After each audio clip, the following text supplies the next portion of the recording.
Hello, everyone. Welcome again to the Innovation Cafe. Thank you for joining us for Co-Creating the Killer Clothes, featuring Sally Kelly and Philip de Rham. Carpet One, Floor and Home. I'm Allie Klein, our moderator for today's webinar. If at any time you have a question, please ask it using the chat or question function within GoToWebinar. You can also interact with our team via social media by tweeting to @MindJet and using the hashtag InnovationCafe. Following the presentation, we will have a 15-minute Q&A period, and we'll answer your questions at that time. We'll also be recording the webinar, which will be available to view on our website. With that, I'd like to introduce you to our speakers. Sally Kelly is the VP of Member Communications at Carpet One, Floor and Home. Sally has worked with CCA Global Partners for the past 17 years in a wide variety of positions, in assorted divisions and departments, including training, merchandising, and marketing. Philip de Rham is the Director of Member Communications at Carpet One, Floor and Home. Philip has also been with Carpet One and CCA Global Partners for the past 15 years in a variety of positions, including training and marketing. Sally and Philip make a great team, and they'll have a lot to talk to you on today's webinar. With that, I'd like to turn it over to Sally and Philip. Thanks, Allie. Let me give you a little history of Carpet One. In 1985, 13 flooring retailers got together to collaborate and share ideas. And those 13 retailers ended up starting Carpet One. Carpet One is based on collaboration. It is a retail cooperative that helps independent business owners buy products, marketing materials, training tools better, and to share ideas and strategies so each of them can develop better operational efficiencies. Basically, it gives them the tools to stay independent and compete against the big box retailers. Today, 30 years later, Carpet One has 865 members throughout US and Canada, and they're all independent flooring retailers. It's interesting that the impetus behind the beginning of Carpet One is what attracted us to MindJet, which is the 21st century approach to collaboration. Now, over the past 30 years, as Carpet One has grown, we've replicated this concept of collaboration and efficiency of scale to create several other divisions, mostly floor covering related, but we also have cabinets, biking, lighting products, and a new nonprofit, which is CCA for Social Good, where we're using our resources to help daycares throughout the US. All of this falls under the CCA umbrella. Now, Carpet One is truly a cooperative, and twice a year at our semi-annual convention, our Carpet One stockholders receive a rebate check. When our members are more engaged, they participate more in our programs and services, and they receive bigger rebate checks twice a year. This supports the fact, financially, that the better we do collectively, the better we all do individually. Now, Phil and I both work for the Carpet One division, and we're responsible for communications to our retail members. Phil? Carpet One started with only 13 members. Now, those members talk to each other all the time. By sharing and collaborating, they helped to make their businesses stronger, and they gave them the ability to compete, once again, as Sally said, with the big boxes. When we eventually grew to over 1,000 stores nationwide, that became more difficult. So we broke the members into groups by regions. We currently have 42 regional network groups, which we affectionately call rings, and these rings are led by our members and supported by us corporately. Now, they meet throughout the year as a group, in person or by phone or webinar. Twice a year at our conventions, they meet as a group for 2 hours. Now, we realized we wanted to supplement the collaboration between conventions, which is why we started to look at an enterprise innovation and collaborative platforms. So why MindJet and why crowdsourcing? It's really what CCA and Carpet One is all about, but doing it electronically. Our members are successful entrepreneurs, and they have a wealth of knowledge. As part of a collaborative history, we're always trying to find new ways to mine their knowledge and their successes and to share their individual best practices. We are always trying to increase our member engagement. When our members are more engaged with Carpet One Floor and Home, they use our proprietary products and services more. Our most recent focus with the platform is involving our retail sales professionals, who are the ones on the floor selling the product. So we created Connect. And what you're seeing here on the left side of the screen is our current homepage.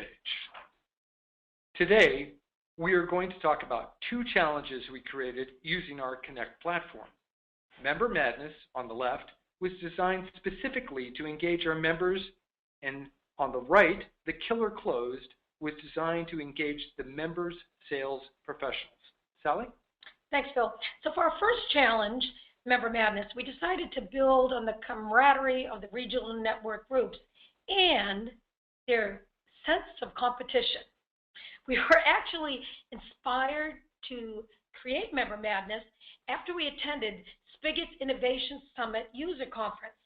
I attended with a young woman, Katie Potter, who used to be on our team.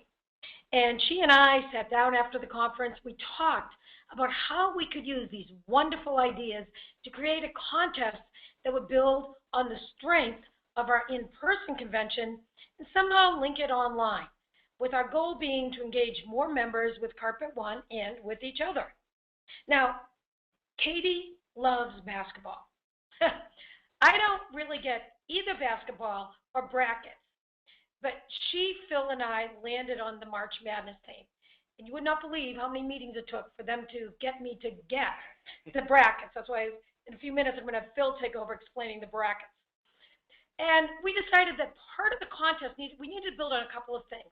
We wanted to build on the closeness of the group and the competitive nature of the members in the ring. So we pitted ring against ring.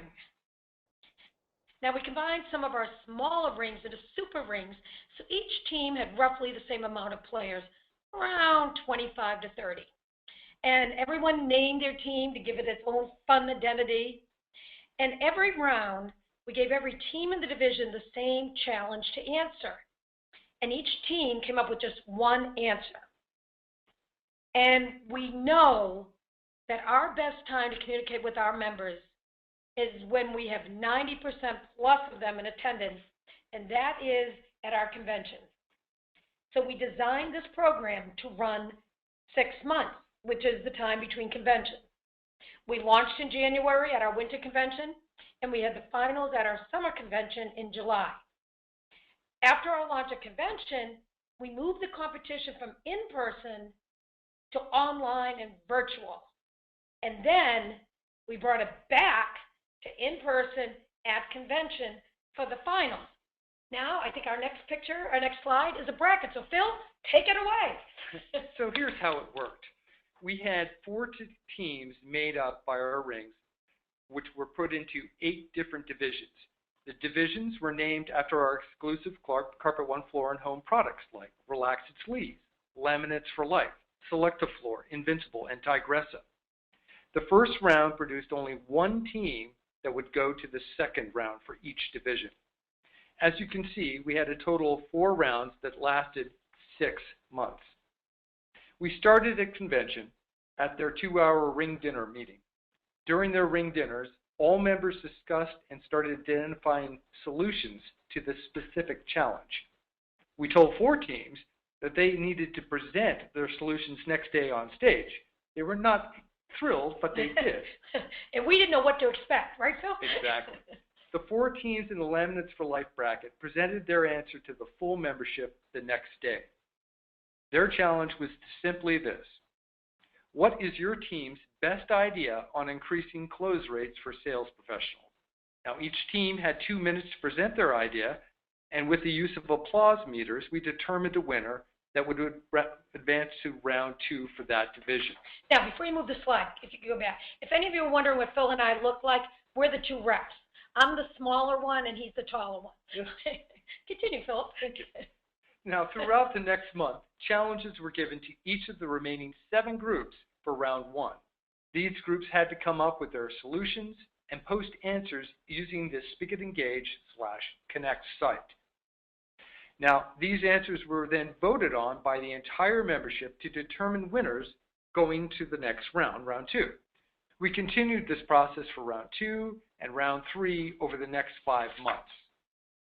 During the 3rd round, we introduced the prediction market to our members. We had learned about the prediction market at a Spigit conference a few years ago in San Diego. What we thought was, this is a fun way to get members engaged, and it turned out to be a lot of fun. For this challenge, members were asked to bet on which team they thought would make it to the very end. Finally, before our summer convention, we had our final 2 teams in round 4. Their competition would occur on stage during general session at the summer convention. Live at convention, we had special seating and plush chairs at the front of the auditorium for the top predictors and submitters. Those winners also received food and water through a valet service we provided those winners. Now, the final 2 teams had to answer the last challenge, and here it was. You live in a near-perfect world with an unlimited budget and advanced technology available to you. As a team, come up with the next big concept for Carpet One. Now, one team chose all on their own the Star Trek theme and decided to develop products exclusive to Carpet One that no one else in the universe can match, and develop services that make every customer excited to shop at Carpet One stores. The second team chose an Old Glory theme and chose to develop a connection with other vendors to increase leads. Winners were chosen once again by the applause meter for each group, and each member of the team won an iPad, which was sponsored by a flooring manufacturer. Sally? Thanks, Phil. And then 6 months later, at our next convention, we presented a document which was the best of the best ideas that we had collected through the Member Madness program. And again, remember that our rings meet together at convention for 2 hours, so we gave them instructions to break up into very small groups at their 2-hour meeting and go through the ideas and pick out their favorite idea and how they could relate it to their actual business. And then we posted online links back to the Connect page where their ideas existed. Now, before we move on to our second challenge, the Killer Close, Doug, Allie, do either of you have any questions or comments so far? Yeah, Sally, this is Doug. Hey, this is great stuff. And I guess my question is, a lot of the clients that I work with on the Spigit MindJet side, they really aspire to what you guys are putting across, that is weaving together that virtual and physical / in-person engagement. And so I'm just really curious, what were your members' reaction to that blending of virtual engagement, weaved together very nicely with the live in-person engagement at the convention? That's a great question, Doug, because I would like to say all of our retailers are young and tech-savvy, but they're not. Actually, the average age is probably over 50. So we have a lot of people not that tech-savvy. So we really had to take them baby step by step, and almost kind of trick them to go from in-person to online. Because if we did it just online, they never would have done it. So we had them meet in person at convention. Then they had to follow up on conference calls, so we set up conference calls for them. And it was almost like then when they weren't looking, they had to post the information online, and they had to get all their buddies to vote for them. So now people started going online because there was something, we always say, what's in it for me? So there was something in it for them, so they went online.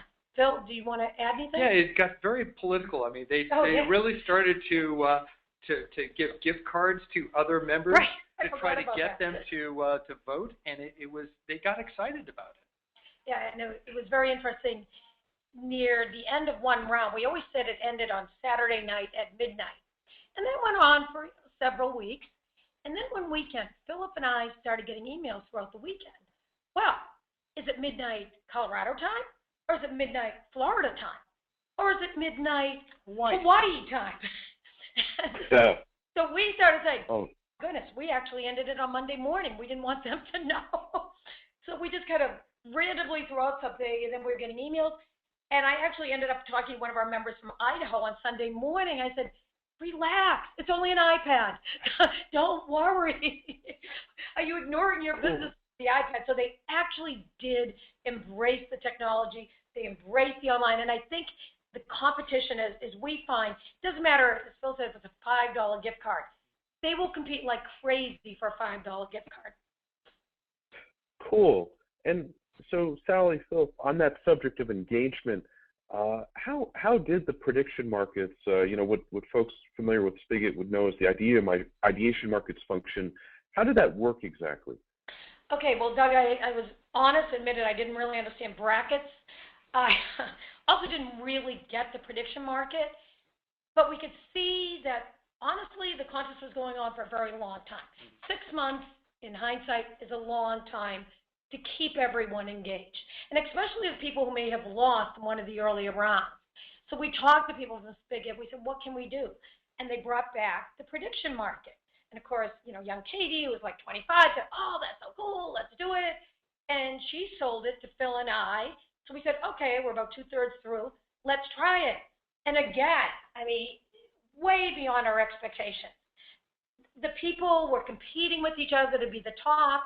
And what was the prize? The prize didn't cost us anything, as Phil described it. A couple of chairs. We had the comfy chairs down front for the general session, and we had somebody from the hotel bring down a couple of snack bars. But they loved it, and we flashed their names on the big screen in front of 1,000 people. You were the 5 top predictors. Phil, do you want to add anything to that? I think you covered that well. Okay. Next, anything else? Yeah, just one last final question.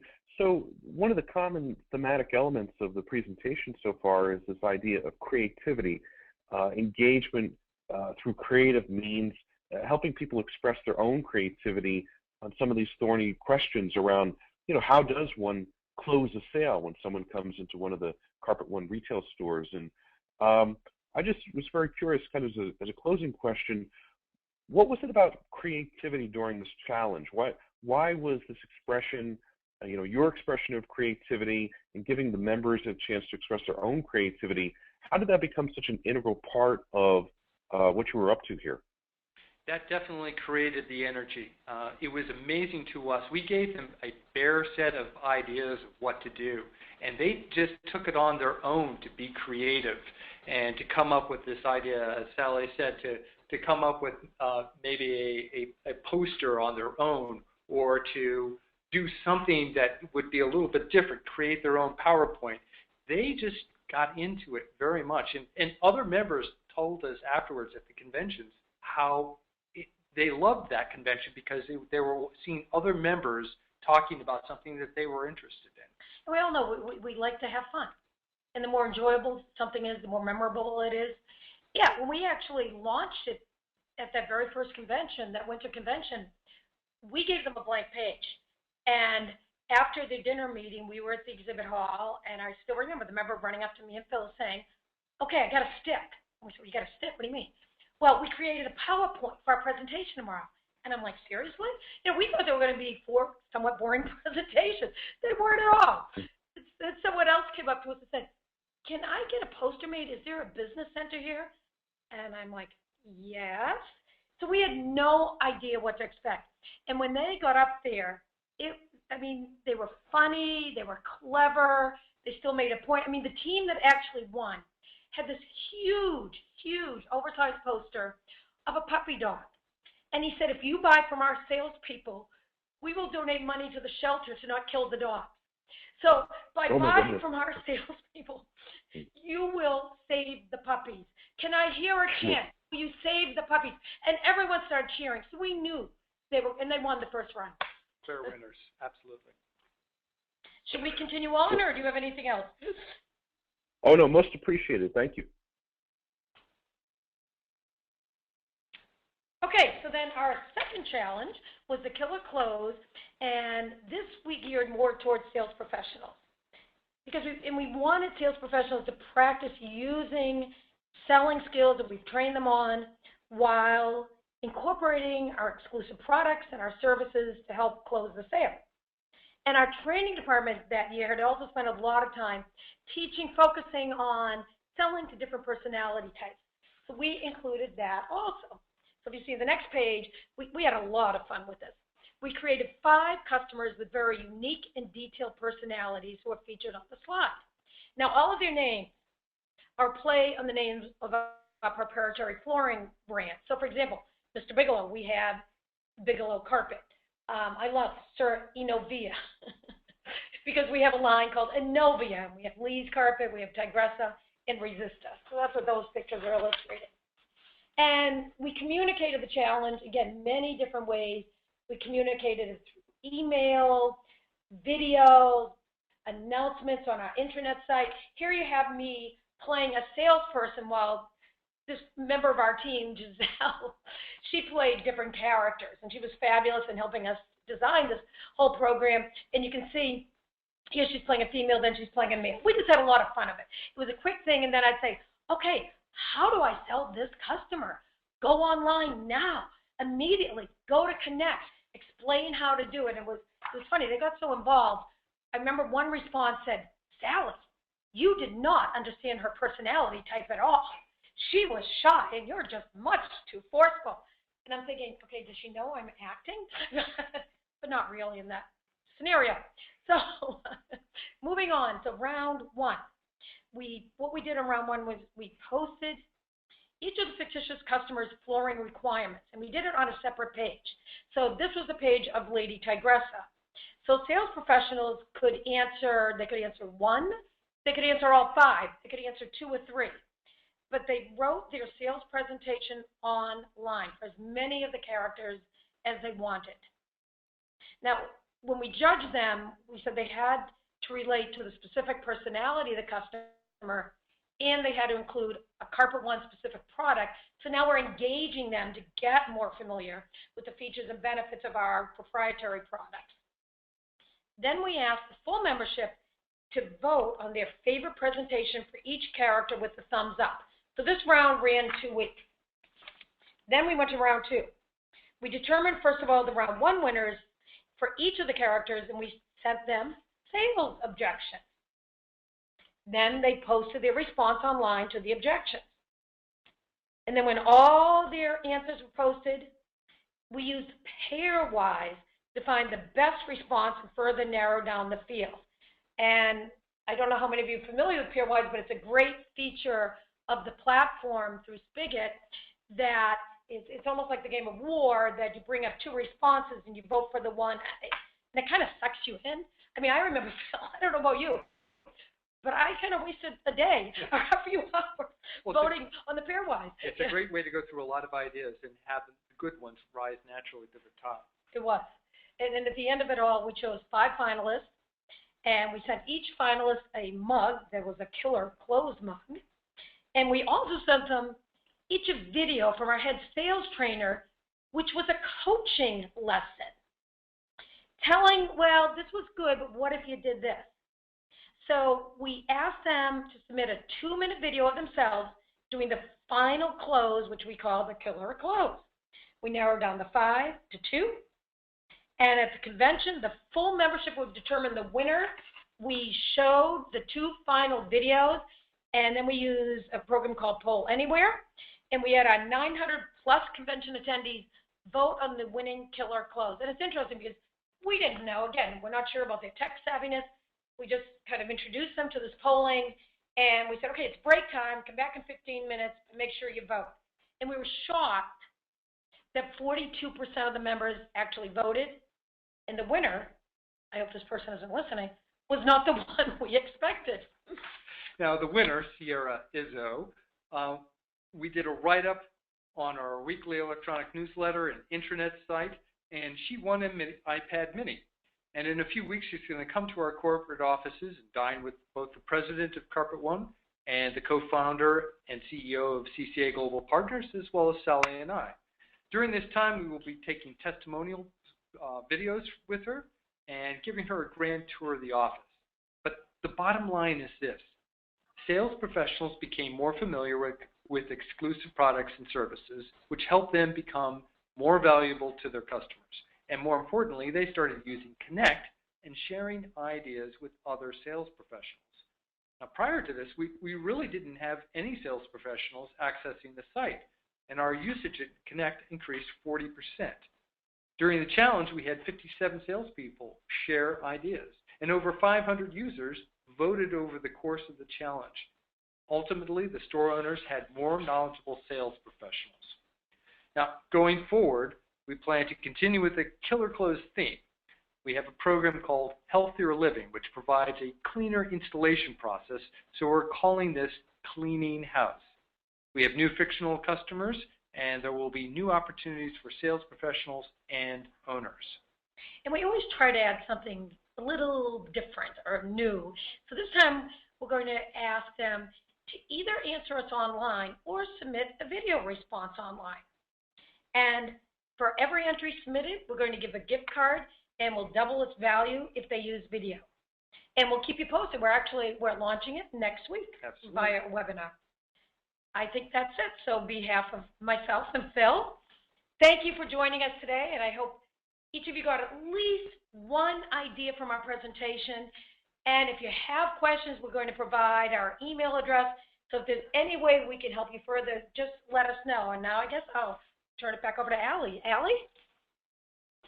Thanks, Sally. Thanks, Philip. And thank you, Doug. And for those of you that don't know Doug, he's an innovation architect with us at MindJet. He's worked with the likes of CCA Global, Estee Lauder, Intel, Johnson & Johnson, and P&G, just to name a few. And so we've invited him on with the Q&A during this portion of the presentation. So we'll go straight into the Q&A. So this is the time for our audience to put in their questions. We've received a few over the course of the presentation, so I'll kick it off. Sally, Philip, we have a question here about Pairwise. Can you elaborate on Pairwise? What is it? Sure. It is a great service that's offered by Spigit Engage, where two ideas in a section come up one at a time. We'll get two of them, and then you vote on which one of the two ideas you like better. So you can take many, many ideas and have the good ideas rise naturally to the top by having people voting on it. It's a nice way, as Sally says, it's addictive. People can get in it and start clicking on it, and it takes a while, but it's a great way for you not to have to go through all those ideas, figure out which one's the best one. Right. I mean, it was great when we had to narrow down to the next round. It was so much fun because it narrowed it down for each of the characters. We said, okay, these are the top 4, these are the top 3 for this one. Wow, this one was way above. And you could see, I mean, if several of them had, let's say 50 votes, one had 50, one had 49, one had 48, we'd have 3 more finalists in that round. But if one of them had, for one character might have had 70 votes and number 2 was 30 for that same character, we only had 1 winner for that round for that particular character. So Pairwise was really easy to give us an objective sense of what the crowd wanted. Right. Doug, do you want to kick off the next question? Yeah, I'd love to. Sally, Philip, this has been great. I guess one logical question here would be, where do you see this program going in the future? I mean, you certainly have a strong track record of success, and I just, have to ask, where do you see it going over the coming years? Well, we're launching the Killer Clothes 2 next week, and I know it will continue because our people will get more savvy, they'll get more used to it, and the great effect of it is having people use the platform between contests, and this is what we have seen. Now, it's still a small minority of our members will go on, but we use it as kind of a glorified discussion board.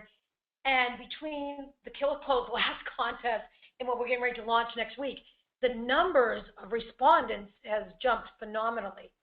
And people will start asking questions. Gee, I have an issue with this type of installation. How do I do it? And all of a sudden, everybody's collaborating and giving ideas. So we've seen real spikes in member usage.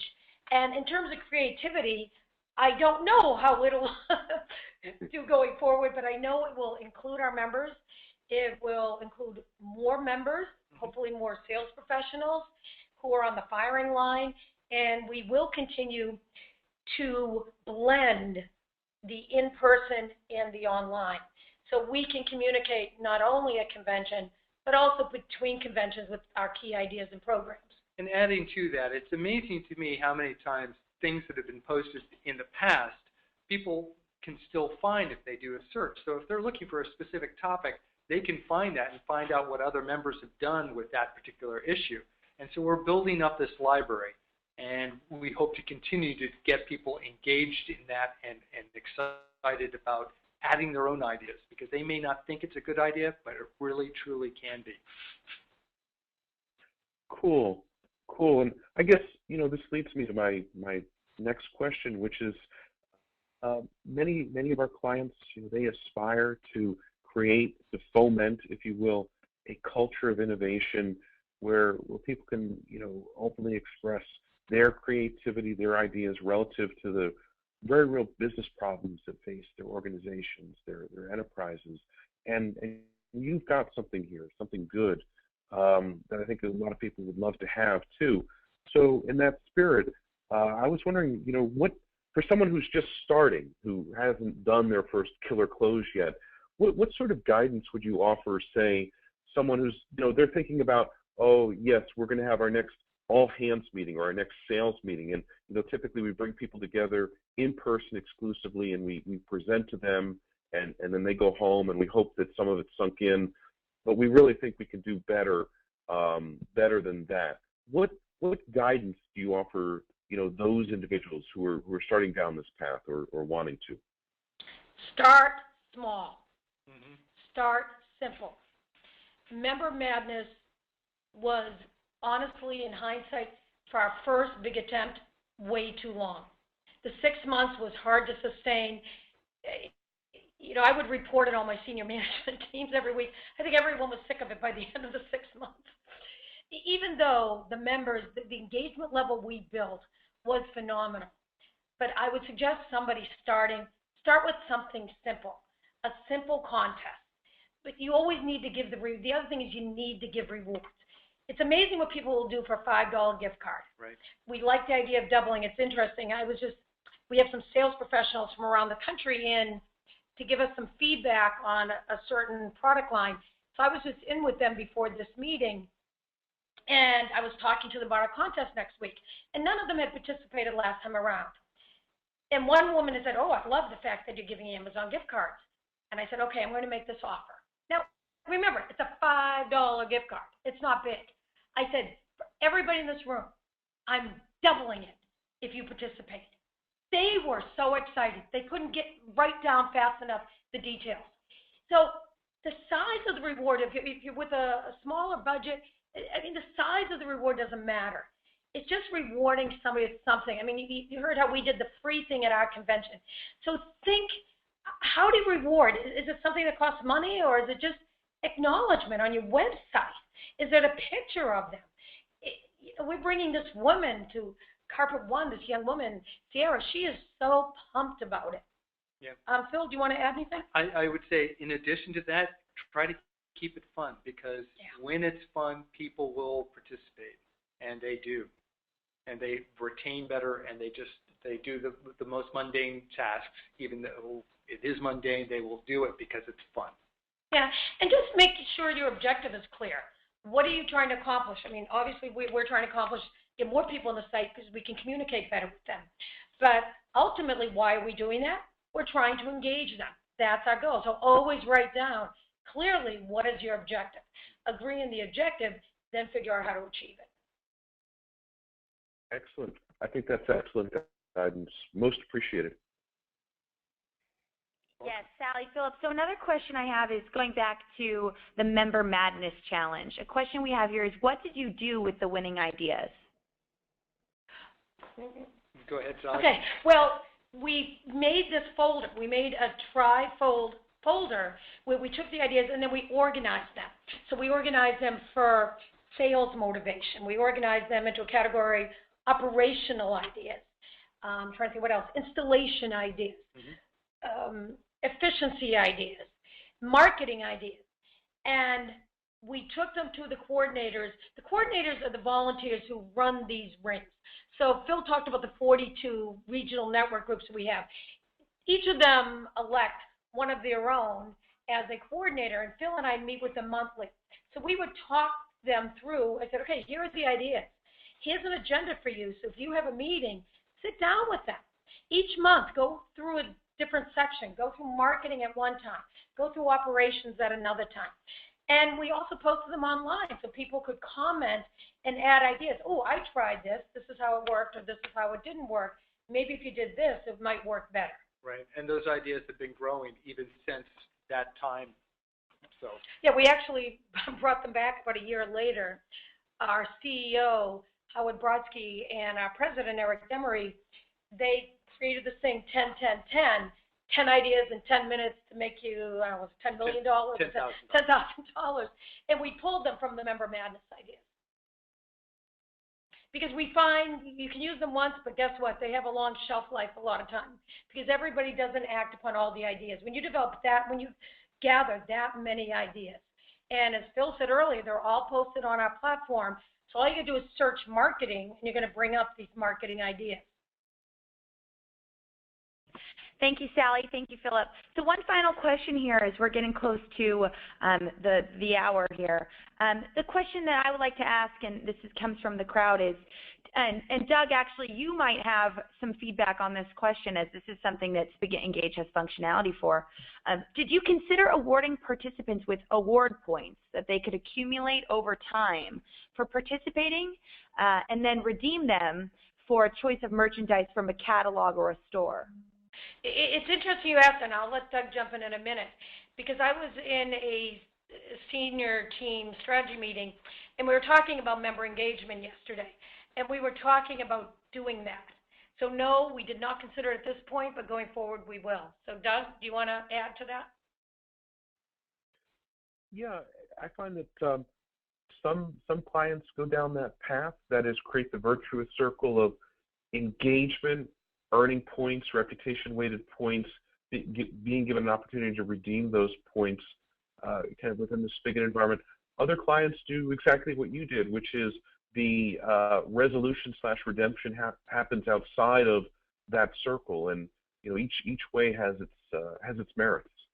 Yeah, and I think and again we were discussing it yesterday, that even if you have the long-term point collection, you still got to give those little short, quick awards that are immediate awards. Like we're going to say, okay, if you post today, then you get double the points or whatever it is. Because, and it might be double or triple the points, but I think it's fun to sprinkle in other little things along with the points. Thanks, Sally, and thanks, Philip. And for those on the call that want to learn more about Spigit Engage or about CCA Global, we have a few links here that are also sent to you in the chat function of GoToWebinar. The first is the Spigit Engage customer success stories. We have numerous stories like CCA Global, all with different use cases that are available on that link. Also, for more information on Spigit Engage, you can also go to the link below that's also sent to you in the chat function. Additionally, if you want to learn more about Sally, Philip, as well as more about CCA Global, there's a link here as well as Sally and Philip